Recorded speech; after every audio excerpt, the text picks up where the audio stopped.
Assalamualaikum warahmatullahi wabarakatuh. Saya dengan Indah Purnamasari dengan nomor induk mahasiswa saya adalah 289 22506.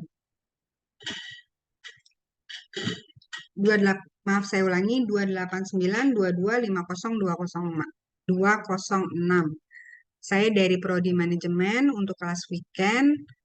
Untuk kali ini saya ingin menyelesaikan ujian akhir semester saya untuk mata kuliah manajemen logistik dengan dosen pengampu saya Ibu Wina Sari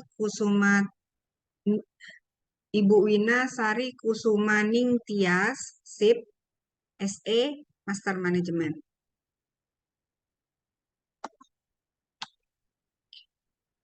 Untuk manajemen logistik kali ini, saya akan membahas mengenai unsur-unsur yang terlibat dalam penanganan dan penyimpanan. Pengelolaan persediaan dalam rantai pasok. Persediaan diperlukan karena adanya ketidakcocokan jumlah atau waktu antara pasokan dengan permintaan. Ketidakcocokan ini sudah biasa terjadi di industri manufaktur, jasa grosir, distributor, dan toko eceran, di mana persediaan digunakan untuk antisipasi masa yang akan datang. Pentingnya persediaan dalam rantai pasok adalah mampu meningkatkan jumlah permintaan yang bisa dipenuhi melalui produk yang tersedia dan pada saat pelanggan memerlukan mengurangi ongkos dengan mengelola skala ekonomis yang mungkin diperlukan selama produksi dan distribusi. Peran persediaan sendiri adalah memiliki peran ganda yang saling bertentangan, yaitu harus berperan agar bisa mencapai responsivitas tinggi dengan cara melakukan persediaan yang besar pada setiap simpul agar mampu merespons spektrum pelayanan berikut. Permintaan yang berfluktuasi, lead time yang pendek, menangani produk bervariasi, membangun produk inovasi, dan memenuhi servis level yang tinggi. Peran lainnya adalah rantai pasok harus mampu mengendalikan ongkos seminim mungkin, padahal dengan menyediakan persediaan yang tinggi jelas akan berdampak pada ongkos yang tinggi juga. Pelanggan terpenuhi tetapi dengan pengeluaran ongkos persediaan yang minim. Contoh, sebuah rantai pasok pakaian jadi dengan persediaan tinggi akan memiliki tingkat responsivitas tinggi selama konsumen memerlukan pakaian jadi tersebut. Sebaiknya rantai pasokan jadi tersebut memiliki tingkat persediaan rendah akan berdampak rantai pasok tersebut tidak responsif. Konsep dasar persediaan merupakan ongkos yang tidak bisa dihindari, karena kita tidak bisa memastikan apa yang terjadi pada perusahaan yang akan datang. Persediaan yang direncanakan dan diatur dengan baik, maka akan berdampak pada cash flow dan tingkat pengembalian atau return on investment yang stabil bagi perusahaan. Jangan sampai perusahaan melayani pelanggan pada tingkat pelayanan yang sangat tinggi dengan menyediakan stok besar dengan alasan agar pelanggan puas. Hal ini beresiko karena berdampak pada efisiensi dan pemeliharaan likuiditas. Jadi fungsi untuk memiliki persediaan adalah memungkinkan perusahaan untuk mencapai skala ekonomis, menyeimbangkan supply demand, spesialisasi dalam produksi, melindungi dari ketidakpastian demand dan order cycle, penyangga kritis antara saluran distribusi. Jenis persediaan menurut Douglas M. Lambert pada 1998 bahwa kategori persediaan meliputi circle stock, in-transit inventory, safety, out buffer stock, spekulatif stock, season stock, dan dead stock. Circle stock adalah persediaan yang dihasilkan dari penjualan atau yang digunakan di kegiatan produksi. Contoh, jika penjualan setiap hari untuk produksi tertentu adalah 20 unit dan lead time selalu 10 hari, maka untuk setiap tabel berikutnya, Jika ukuran pemesanan sebesar 200 unit, maka selama 10 hari stok akan habis. Namun karena lead time selama 10 hari, maka tindakan pemesanan ulang reorder sama dengan satu pesanan datang. Seperti dijabarkan pada grafik di bawah ini. Jika ukuran pemesanan sebesar 600 unit, stok akan habis pada hari ke-30. Namun sebelum stok habis, pada saat stok tersisa tinggal 200, dilakukan pemesanan ulang dan 10 hari kemudian pesanan datang. Pada gambar di bawah ini,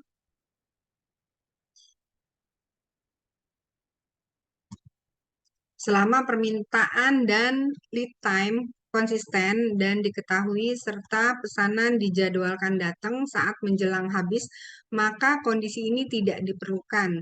Persediaan pihak yang memiliki kewenangan dalam menetapkan kebijakan persediaan adalah yang harus memiliki relasi yang baik dengan pihak. Bagian pegudangan yang bertanggung jawab dalam memelihara material dan mulai masuk hingga dipakai pengguna dan material hasil kebijakan bagian persediaan secara fisik dikelola oleh bagian pergudangan. Bagian pembelian, purchasing, ukuran, dan saat persediaan yang diputuskan dan bagian prosedur harus ditindaklanjuti dengan pembelian ke pihak vendor. Dari kegiatan ini ada tanggung jawab pihak purchasing. Pihak purchasing melakukan pencairan dan penyeleksi vendor mana yang pantas menjadi rekanan dengan menggunakan kriteria yang telah ditetapkan perusahaan. Bagian keuangan adalah bagian yang bertanggung jawab dalam menyediakan dana yang diperlukan untuk pembelian barang yang diperlukan. Pengguna bagian keuangan juga harus memiliki fleksibilitas yang tinggi agar pelayanan kepada pelanggan tidak terabaikan. Bagian produksi, pengguna material juga perusahaan manufaktur adalah bagian produksi yang melakukan pemesanan ke bagian gudang atas kebutuhan bahan baku, part, komponen, substansi, dan lainnya untuk kelancaran aktivitas produksi.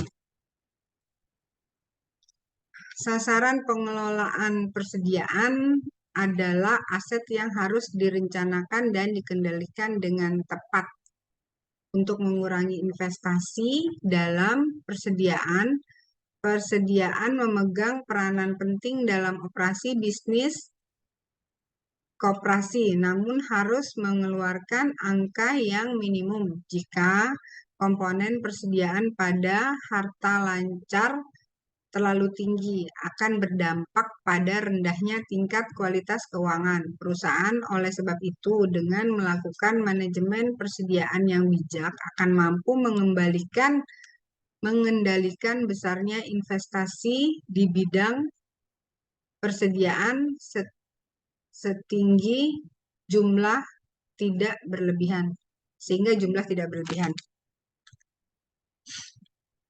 Memaksimumkan pelayanan kepada pelanggan pada kadis tingkat loyalitas tinggi meskipun terjadi backorder. Backorder tidak akan beralih pada pesaing. Namun jika kondisi tersebut terjadi secara berulang, maka akan berpotensi loss sales. Adalah kondisi yang sangat tidak diharapkan oleh pihak korporasi karena terjadi kehilangan kesempatan untuk menjual dan hilangnya potensi keuntungan yang dapat diraih. Saya menjamin operasi yang efisien. Terdapat dua jenis ongkos yang menentukan besarnya ongkos persediaan, di mana kedua ongkos tersebut memiliki perilaku yang berlawanan. Ongkos yang dimaksud adalah ongkos simpan, ongkos pesan, Besarnya ongkos simpan adalah meningkatkan seiring dengan meningkatnya jumlah stok yang dimiliki.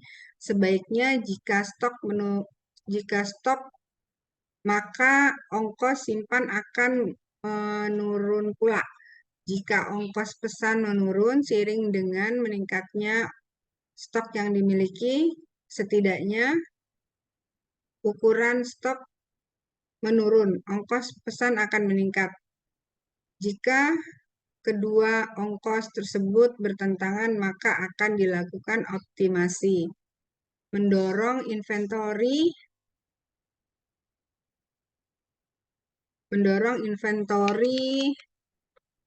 turnover yang tinggi karena perputaran persediaan selama periode tertentu biasanya diukur dalam 1 tahun. Semakin tinggi perputaran persediaan berarti produk yang dihasilkan perusahaan laku keras.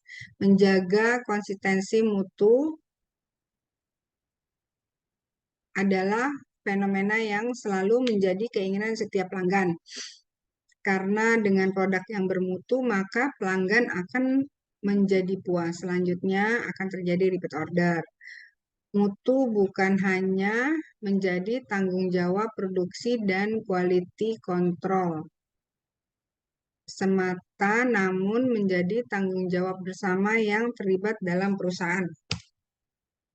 Pengendalian persediaan adalah biaya untuk mengendalikan persediaan. Pihak manajemen logistik suatu perusahaan selalu dihadapkan kepada beberapa biaya yang tidak dapat dihindari. Biaya simpanan adalah biaya yang dikeluarkan sebagai akibat memiliki persediaan seperti biaya gudang, upah karyawan, listrik, modal yang tersimpan, dan besarnya biasanya diukur dari persentase terhadap nilai barang yang disimpan. Biaya pesan atau order sit-up cost, biaya yang harus dikeluarkan sehubungan dengan proses pengadaan pesanan seperti biaya transportasi, biaya administrasi, biaya telepon, fax, biaya lain yang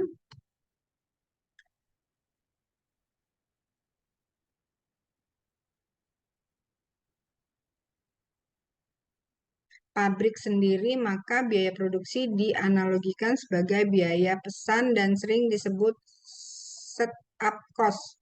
Ongkos kekurangan persediaan atau short cash cost, ongkos yang terpaksa perusahaan keluarkan sehingga akibat kekurangan stok, kurangnya stok bahan baku berdampak terhadap berhentinya aktivitas produksi. Padahal biaya tenaga kerja, mesin, dan alat pendukung lainnya sudah harus beroperasi.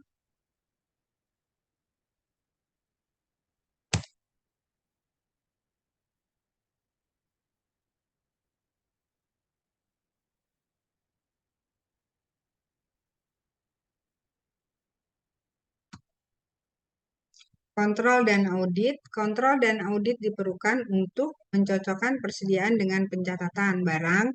Ada 2 tipe audit yang biasa dilakukan perusahaan adalah periodik.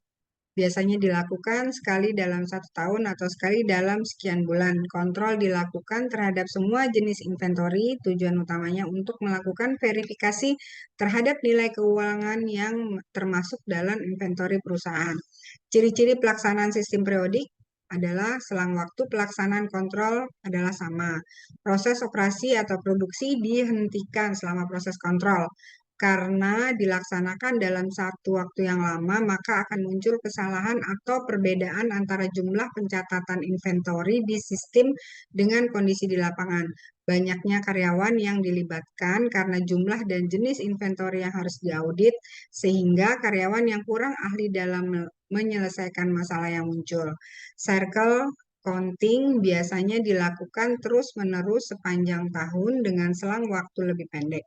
Misalnya mingguan, beberapa inventory bahkan dikontrol secara harian. Ciri-ciri pelaksanaan sistem cycle counting adalah sebagai berikut. Dilaksanakan tanpa selang waktu yang sama, tapi frekuensinya lebih sering. Misalnya 3 hari dalam seminggu, di mana 3 hari ini biasanya dilakukan pada hari apapun.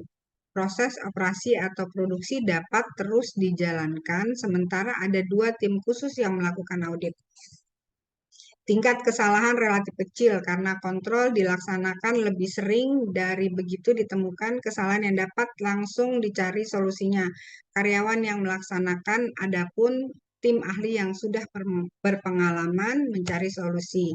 Beberapa hal yang dapat menghambat pengelolaan inventory dan pelaksanaan audit dengan baik adalah belum adanya ukuran kinerja yang jelas, status pemesanan yang tidak akurat, yang disebabkan oleh disiplin karyawan yang kurang dalam memonitor jumlah inventory setiap periode tertentu, kurangnya koordinasi antara bagian internal dan eksternal perusahaan dalam memantau status inventory yang dipesan, pengembalian barang bukan oleh yang berwenang, lokasi penyimpanan tidak aman, sistem informasi yang tidak handal, biaya-biaya, sediaan tidak ditaksir dengan benar.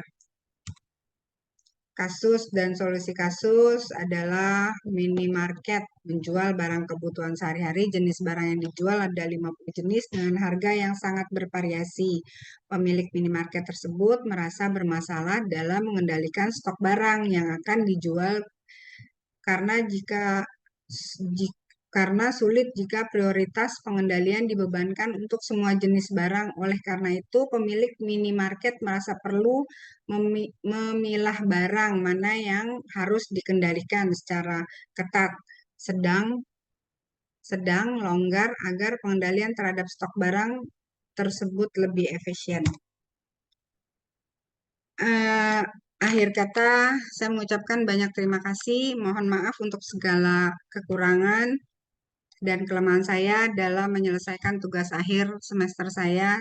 Tapi saya berharap saya bisa menyelesaikan tugas akhir semester saya dengan baik dan mendapatkan nilai yang cukup untuk em, untuk melanjutkan ke tugas eh, akhir saya berikutnya. Akhir kata, saya mengucapkan banyak terima kasih kepada dosen pengampu saya, Ibu Wina Kusumaning Tias. Eh, Terima kasih, Ibu. Wassalamualaikum warahmatullahi wabarakatuh.